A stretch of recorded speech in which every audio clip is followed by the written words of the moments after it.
Welcome to video 2. Alright, in this one we're going to start by talking about net forces. The net force is the sum of all force vectors acting on an object.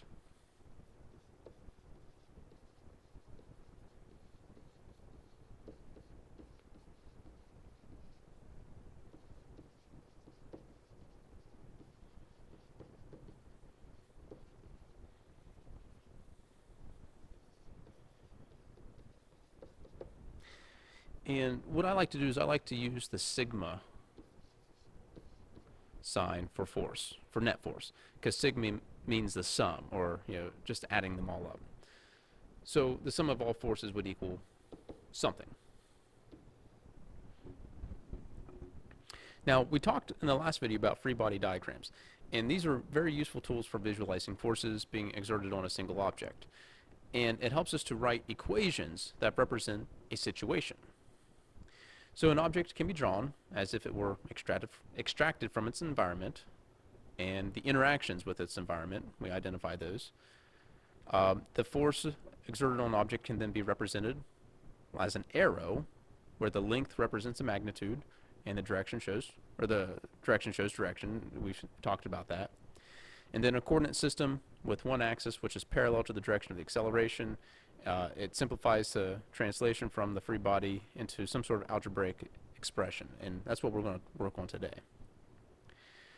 All right, now, forces can be studied on a single axis, and we can analyze those net forces just on the x-axis or just on the y-axis. So this is a classic example. You might have seen this in a math class. We have a lantern hanging from some sort of light post, or from two cables. So let's take some time and let's identify all of the forces. Well, first off, this lantern is going to be interacting with the Earth. So that means there's going to be a gravitational force from the center of mass. Next, it's suspended by two cables. So that means this lantern is interacting with the ceiling through the cable. So that gives us a tension force. So I'm going to have a tension force right up here. I'll call that FT1.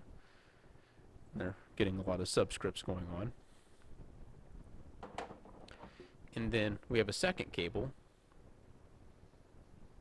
So another tension force, FT. I'm going to call that FT2. And both of these cables are at separate angles. So I'm going to call this angle here alpha. And I'm going to call this angle here beta.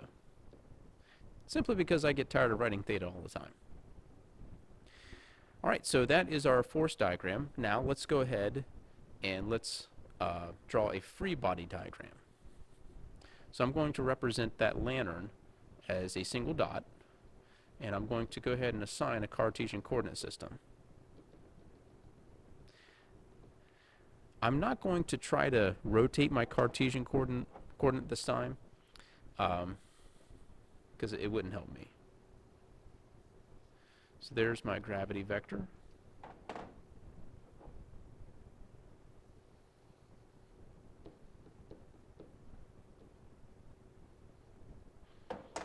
My first tension.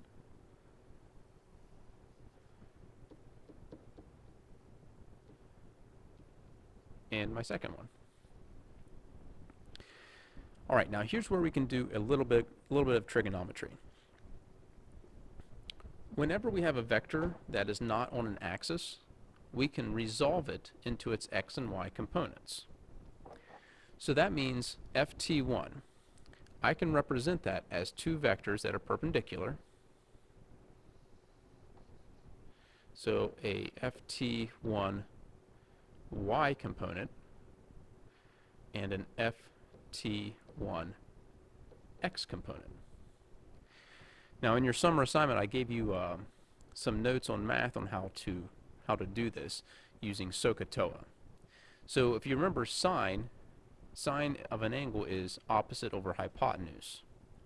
So this FT1y would equal FT1 times sine of my angle. And this FT1x would equal FT1 times cosine of my angle. And I can do the same thing for ft2. I can represent it as two vectors. And I would have an ft2x and an ft2y. And ft2y would equal ft2 times sine of my angle, which is beta this time. And ft2x would equal ft2 times cosine of beta. So we got our sines and cosines. Now notice, because I've done this, I now have every single vector on either an x or a y axis. So now comes the part where I can start doing math. First off, I'm going to take a look at the sum of forces on the x-axis. So I have a positive ft1x minus ft2x, which would equal ft1 cosine of alpha minus ft2 cosine of beta. And if we think about it, those two forces have to equal 0. Because that lantern is not going to move left or right. It's not going to accelerate to the left. It's not going to accelerate to the right. So those net forces have to equal 0. So this gives me an expression right here that I can use.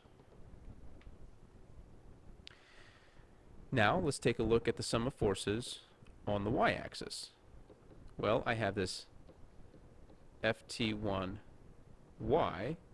plus ft2y, they're both pluses because they're both pointing up, minus the gravity force. And once again, I can do my substitutions.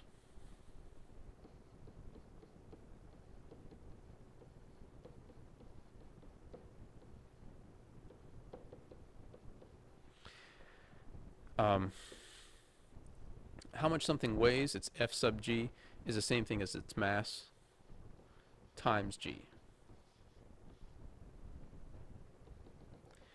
That gives me a second expression. And if you think about it, let's say I know the mass of this lantern. I'm given its mass. And I always know what g is. G equals 10. I now have two equations with two unknowns, ft1 and ft2. So now I can just do a little bit of algebra 2 to calculate both of those. And we'll do an exercise in class using something very similar to this later on, where you'll have an opportunity to try to calculate that.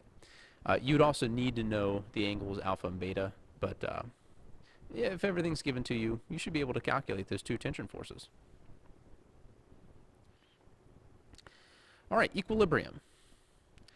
Now, it makes sense that if we have an object at rest, that it stays at rest until some sort of outside force acts on it. However, many people do not realize that an object continues to move at constant speed in a straight line without a force acting on it. So, if we have objects moving through space.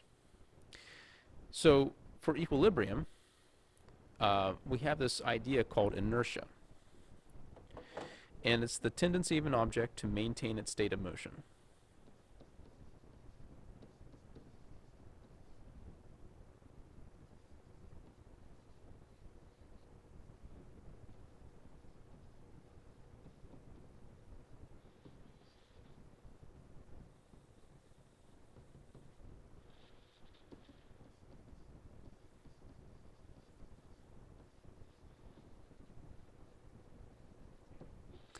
We are so used to objects coming to rest on Earth, but really that's because of friction.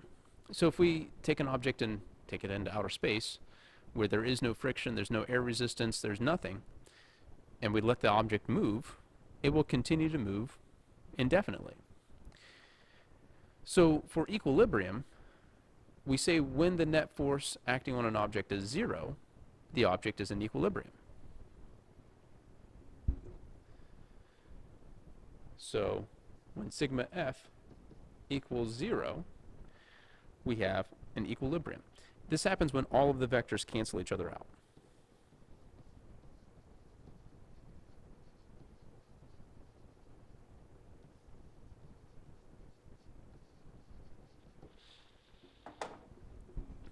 So we can actually see that in our lantern example.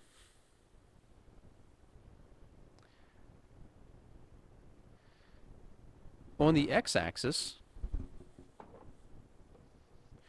we see that the sum of forces on that x-axis equaled 0. So that means the lantern was in equilibrium on the x-axis. When we looked at the y-axis, and we totaled up all of the forces on the y-axis, we said that, well, it couldn't move up or down, so it was in equilibrium on the y-axis. Now, it is possible to have equilibrium on, let's say, the x-axis, but to not have equilibrium on the y-axis. That's the goal of all rocketry. We want the thing to move up. We don't want it to move left or right. So it is possible to have equilibrium on one axis, but not the other. All right, that's a lot to digest, so that will conclude our second video.